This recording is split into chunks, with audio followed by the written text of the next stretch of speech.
السلام علیکم۔ Voice of America کا پروگرام ہے خبروں سے آگے اور میں ہوں خالد حمید۔ ناظرین، اس ہفتے کے دوران خطۂ مشرق وسطیٰ میں صورتحال تیزی سے تبدیل ہوئی ہے۔ غزہ میں حماس کے خلاف جاری اسرائیل کی لڑائی کو شروع ہوئے 3 ماہ مکمل ہو چکے ہیں۔ حماس کے زیر انتظام غزہ کے محکمہ صحت کے مطابق لڑائی میں اب تک ہلاکتوں کی تعداد 24,000 سے زائد جبکہ زخمیوں کی 60,000 سے زائد ہو چکی ہے۔ اسرائیلی فوج نے اب تک درجنوں عسکریت پسندوں کو ہلاک کرنے، مختلف مقامات سے اسلحہ، راکٹ لانچر، تنصیبات اور زیر زمین سرنگوں کے دروازے دریافت کرنے اور ایسے شواہد ملنے کا دعویٰ کیا ہے جن سے پتہ چلتا ہے کہ حماس کی قید میں موجود اسرائیلی قیدی ان مقامات پر رکھے گئے تھے۔ لیکن حماس کی قید میں موجود باقی اسرائیلی یرغمالیوں کی رہائی عمل میں نہیں آئی۔ امریکی وزیر خارجہ اینٹنی بلنکن نے گزشتہ ہفتے کے دوران خطے کے ملکوں کا ایک اور دورہ کیا تھا، جس میں وہ ترکی، سعودی عرب، متحدہ عرب امارات، مصر اور اسرائیل کے مغربی کنارے میں فلسطینی اتھارٹی کے سربراہ محمود عباس سے بھی ملے۔ انہوں نے اسرائیل کے رہنماؤں پر زور دیا کہ غزہ میں شہری ہلاکتیں کم کرنے کی کوششیں کی جائیں اور جنگ زدہ علاقے میں محصور فلسطینیوں کو زیادہ سے زیادہ امدادی سامان اور خوراک پہنچانے پر بھی زور دیا تھا۔ بلنکن کے خطے کے دورے سے واپس آنے اور غزہ میں جاری جنگ کے 100 دن مکمل ہونے کے موقع پر وائٹ ہاؤس نے کہا تھا کہ اسرائیل کے لیے یہ صحیح وقت ہے کہ وہ غزہ میں اپنی فوجی کارروائی کی شدت میں کمی کر دے۔ امریکی چینل CBS کے ایک پروگرام میں گفتگو کرتے ہوئے وائٹ ہاؤس کے قومی سلامتی کونسل کے ترجمان جان کربی نے کہا کہ امریکہ اس بارے میں اسرائیل سے بات کر رہا ہے کہ غزہ میں کارروائیوں کی شدت میں کمی کر دی جائے۔ اس سے قبل امریکی وزیر خارجہ اینٹنی بلنکن نے مشرق وسطیٰ کے دورے سے واپسی کے بعد بتایا تھا کہ خطے کے ملک اسرائیل کے حق کو دفاع کو تسلیم کر سکتے ہیں، لیکن وہ جانتے ہیں کہ مشرق وسطیٰ میں امن کا راستہ ایک آزاد فلسطینی ریاست کے قیام کے امکانات کو سامنے رکھ کر تلاش کیا جائے۔ گزشتہ ہفتے جنوبی افریقہ کی جانب سے دی ہیگ کی عدالت انصاف میں اسرائیل کے خلاف جنگی جرائم کے الزامات پر مبنی مقدمے کی سماعت ہوئی، جس میں اسرائیل نے ان الزامات کو بے بنیاد اور منافقت پر مبنی قرار دیا، جن میں اس کی غزہ میں جاری کارروائیوں کو جنگی جرم قرار دینے کی درخواست کی گئی تھی۔ قانونی ماہرین کا کہنا ہے کہ جنوبی افریقہ، جس نے خود نسلی اپارتھیڈ یا نسلی تفریق والے نظام کا سال ہا سال مقابلہ کیا ہے، اسرائیل کے ساتھ تنازع میں فلسطینیوں کو حق بجانب سمجھتا ہے۔ کیا اس مقدمے کا فیصلہ جنوبی افریقہ اور فلسطینیوں کی حمایت کرنے والوں کو مطمئن کر سکے گا؟ یہ ابھی دیکھنا باقی ہے، لیکن ماہرین کہتے ہیں کہ اس مقدمے کا کوئی بھی فیصلہ ہونے میں وقت لگے گا۔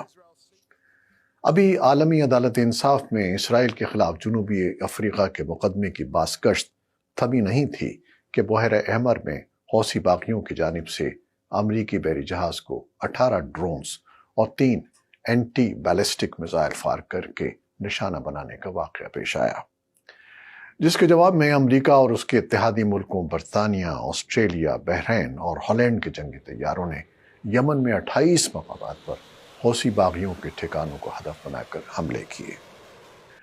حوثی باغیوں کے ترجمان نے کہا کہ امریکی اور اتحادی اہداف پر حملے جاری رکھے جائیں گے۔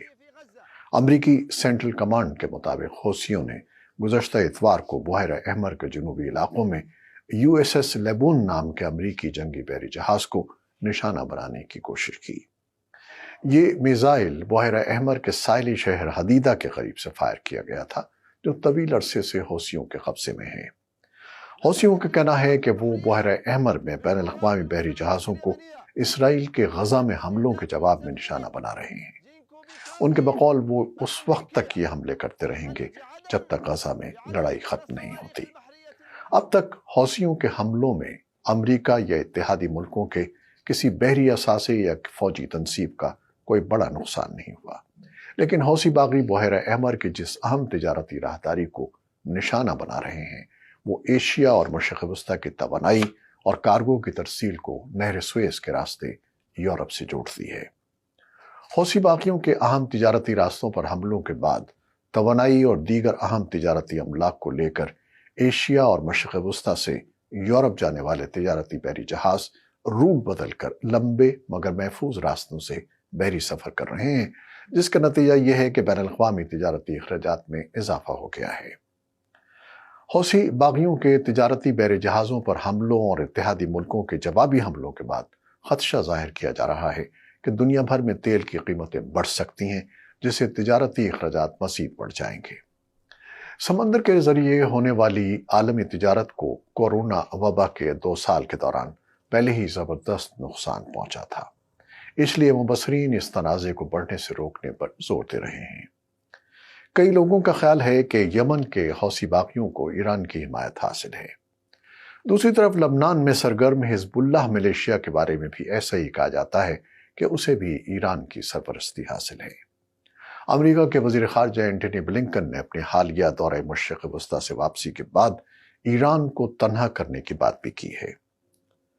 ناظرین، رواں ہفتے سوئٹزرلینڈ کے شہر ڈیووس میں ورلڈ اکنامک فورم کا 54واں اجلاس ہوا، جس میں دنیا کے 80 سے زائد ملکوں کے اہم معاشی اور سیاسی ماہرین نے شرکت کی۔ منگل کو فورم سے خطاب کرتے ہوئے سعودی عرب کے وزیر خارجہ نے کہا کہ ان کا ملک اسرائیل کو ایسے کسی معاہدے کے ہو جانے کی صورت میں تسلیم کر سکتا ہے جس میں فلسطینیوں کی ریاست قائم ہونے کا امکان شامل ہو۔ شہزادہ فیصل بن فرحان نے کہا کہ ہم اس بات سے اتفاق کرتے ہیں کہ علاقائی امن میں اسرائیل کے لیے امن شامل ہو، لیکن ایسا صرف ایک فلسطینی ریاست کے قیام کے ذریعے ہی ہو سکتا ہے۔ شہزادہ فیصل نے کہا کہ علاقائی امن کو ایک فلسطینی ریاست کی تشکیل کے ذریعے حاصل کرنے کے لیے ہم امریکی انتظامیہ کے ساتھ مل کر کام کرتے رہے ہیں اور یہی غزہ کے تناظر میں زیادہ مناسب ہے۔ فورم سے خطاب کرتے ہوئے قطر کے وزیر اعظم شیخ محمد بن عبد الرحمن الثانی نے غزہ کی صورتحال پر تشویش کا اظہار اور اسرائیل کی جانب سے جنگ بندی سے مسلسل انکار کو تنقید کا نشانہ بنایا اور کہا کہ حماس اسرائیل تنازع ختم کرنے کے لیے 2 ریاستی حل ضروری ہے۔ انہوں نے خبردار کیا کہ 7 اکتوبر کو حماس کے حملے اور اسرائیل کی جوابی کارروائی میں ہونے والے جانی اور مالی نقصان سے ثابت ہوتا ہے کہ اب پہلے جیسے حالات پر واپس جانے کا کوئی راستہ نہیں ہے۔ ان کا کہنا تھا کہ غزہ تباہ ہو چکا ہے اور ہر جگہ کارپیٹ بامبنگ ہو رہی ہے۔ انہوں نے مغربی کنارے میں جاری کشیدگی پر تشویش کا اظہار کیا اور اس خدشے کا اظہار کیا کہ بحیرہ احمر میں اتحادی ملکوں کے حملے حوثی باغیوں کو روکنے میں کامیاب نہیں ہو سکیں گے، بلکہ اس سے کشیدگی بڑھ سکتی ہے۔ دوسری طرف ایران نے منگل کے روز عراق کے نیم خود مختار علاقے کردستان میں اسرائیل کے لیے جاسوسی کا ایک اڈہ تباہ کرنے اور شام میں داعش کے ٹھکانوں کو نشانہ بنانے کا دعویٰ کیا ہے، جس کے بعد عراق اور ایران کی حکومتوں کے درمیان ایک سفارتی تنازع کا آغاز ہو گیا ہے۔ اور اسی رات پاکستان نے اپنی سرحدی حدود میں ایران کی جانب سے کیے گئے ان 2 حملوں کی تصدیق کی ہے، جس میں ایرانی خبر رساں ادارے کے مطابق ایران نے دہشت گردی کے 2 ٹھکانوں کو نشانہ بنایا ہے۔ تو ناظرین، یہ تھی ایک نظر اس صورتحال پر جو مشرق وسطیٰ سے امریکہ اور پاکستان تک انتہائی تیزی سے تبدیل ہو رہی ہے اور جسے بین الاقوامی تعلقات کے ماہرین بے حد تشویش سے دیکھ رہے ہیں۔ آپ ہمیں بتائیے کہ آپ کیا سوچتے ہیں؟